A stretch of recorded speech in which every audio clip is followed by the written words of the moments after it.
आज का हमारा टॉपिक है DOL स्टार्टर। आज हम जानेंगे कि हम DOL स्टार्टर किस तरह से बनाते हैं। DOL स्टार्टर बनाने के लिए हमें एक कॉन्टेक्टर, एक रिले, एक NC एलिमेंट और एक NO एलिमेंट की ज़रूरत होती है। यह हमारा NC push button with element है। देखिए इसमें NC एलिमेंट लगा हुआ है। यह हमारा NO push button with element है। इसमें जो एलिमेंट लगा हुआ है वो NO है। सबसे पहले इस कॉन्टेक्टर में इस रिले को कुछ इस तरह से लगाते हैं। ये देखिए, इसके टर्मिनल कॉन्टेक्टर में जाने के बाद इन स्क्रू को अच्छे से टाइट करते हैं। मैंने ये स्क्रू अच्छे से टाइट कर लिए हैं। ये देखिए, रिले में 4 टर्मिनल हैं, 2 NC हैं और 2 NO हैं। हमें फेज़ NC टर्मिनल पे देना होता है और दूसरे NC टर्मिनल से फेज़ लेना होता है। इस टर्मिनल से फेज़ निकल के हमारा NC एलिमेंट में जाएगा कुछ इस तरह से। मैंने 96 नंबर के NC टर्मिनल पे फेज़ दिया है और 95 नंबर के NC टर्मिनल से फेज़ लिया है। ये फेज़ निकल के हमारे NC टर्मिनल पे जाएगा।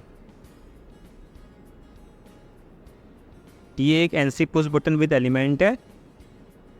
95 नंबर के NC टर्मिनल से मैंने अपना NC पुश बटन कनेक्ट कर लिया है। ये देखिए कुछ इस तरह से। अब इस NC पुश बटन के आउटपुट से 2 वायर निकलेंगे। एक वायर NO पुश बटन पे जाएगा, एक वायर कॉन्टेक्टर के NO टर्मिनल से होता हुआ A1 पे जाएगा। NC पुश बटन के आउटपुट से 2 वायर निकले हुए हैं।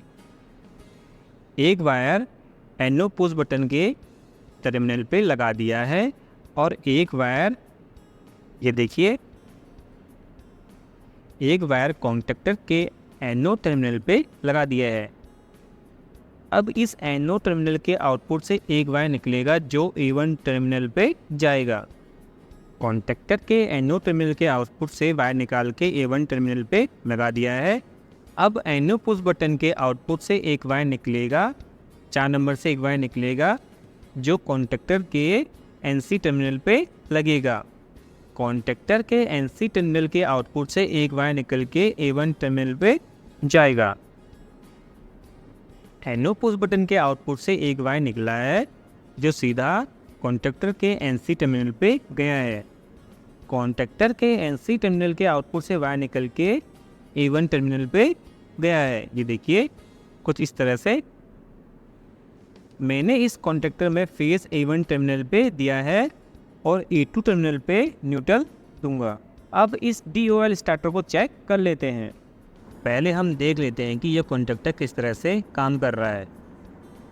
इस NC पुश बटन में जो फेज़ आ रहा है, ये देखिए, रिले के थ्रू इसमें जो फेज़ आ रहा है, NC के आउटपुट से यही फेज़ 2 जगह जा रहा है। एक फेज़ सीधे कॉन्टेक्टर के NO से होता हुआ कॉन्टेक्टर के A1 टर्मिनल पे जा रहा है और दूसरा फेज़ NO के थ्रू, ये देखिए हमारा NO पुश बटन है, NO के थ्रू NC से होता हुआ, ये देखिए, NC से होता हुआ कॉन्टेक्टर के A1 टर्मिनल पे जा रहा है। जब हम सप्लाई ऑन करते हैं तो सप्लाई NC के थ्रू 2 जगह जाती है। पहली सप्लाई जाती है NO पे, ये देखिए, पहली सप्लाई हमारी NO पर गई और दूसरी सप्लाई हमारी कॉन्टेक्टर के NO पर गई। ये देखिए कॉन्टेक्टर का NO।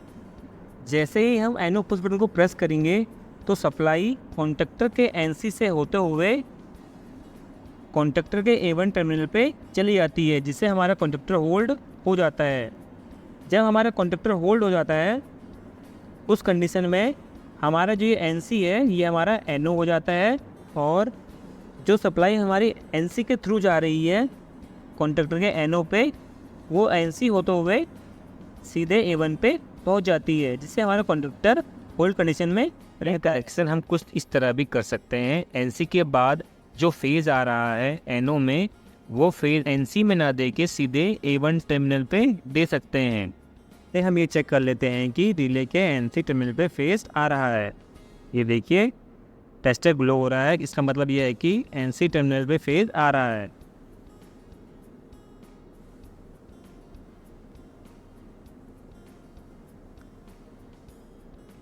अब कॉन्टेक्टर को स्टार्ट करके देखते हैं। कॉन्टेक्टर होल्ड हो गया है। ये देखिए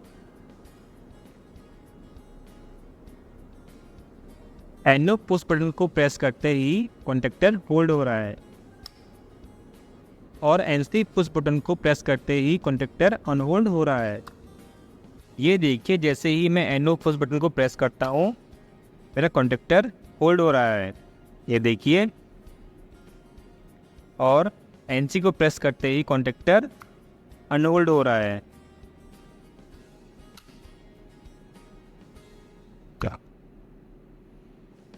अगर आपको वीडियो अच्छा लगे तो लाइक, शेयर और सब्सक्राइब जरूर करें। Thank you.